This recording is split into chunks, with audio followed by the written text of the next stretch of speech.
ইরানের বিরুদ্ধে কী ধরনের অভিযোগ চালানো হতে পারে সে বিষয়ে যুক্তরাষ্ট্রের প্রেসিডেন্ট ডোনাল্ড ট্রাম্পকে অবহিত করেছে দেশটির প্রতিরক্ষা মন্ত্রণালয়ের কর্মকর্তারা। মার্কিন সংবাদ মাধ্যম সিবিএস নিউজকে মঙ্গলবার এ তথ্য জানিয়েছে পেন্টাগনের দুজন কর্মকর্তা।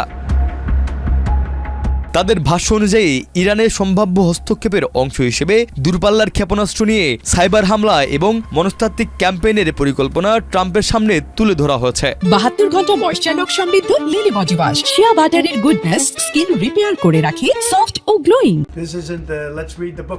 প্রসঙ্গত, জীবনযাত্রার ব্যয় বৃদ্ধি নিয়ে গত মাসে ইরানের বিভিন্ন শহরে বিক্ষোভ শুরু হয়, যা দ্রুত সহিংসতায় রূপ নেয়। এসব ঘটনায় এখনো পর্যন্ত 650-এরও বেশি মানুষ প্রাণহানির খবর পাওয়া গেছে।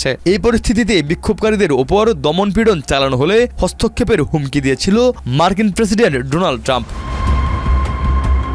এরই মধ্যে ইরানের বিরুদ্ধে অর্থনৈতিক চাপ আরও বাড়িয়েছে ওয়াশিংটন। স্থানীয় সময় সোমবার ট্রাম্প ঘোষণা দেন, যেসব দেশ ইরানের সঙ্গে বাণিজ্য করবে তাদের পণ্যের উপরও যুক্তরাষ্ট্রের প্রবেশ সময় প্রায় 25% শুল্ক আরোপ করা হবে। এই সিদ্ধান্ত তাৎক্ষণিকভাবে কার্যকর হবে বলেও জানান তিনি।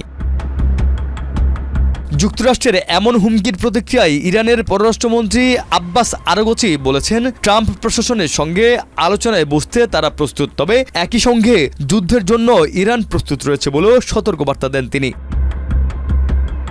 এদিকে বিবিসির এক প্রতিবেদনে বলা হয়েছে, ইরানের বিরুদ্ধে পরবর্তী করণীয় ঠিক করতে মঙ্গলবার বৈঠকে বসেছে হোয়াইট হাউসের শীর্ষ কর্মকর্তারা। তবে এ বৈঠকে প্রেসিডেন্ট ট্রাম্প নিজে উপস্থিত থাকবেন কিনা তা এখনও নিশ্চিত নয়।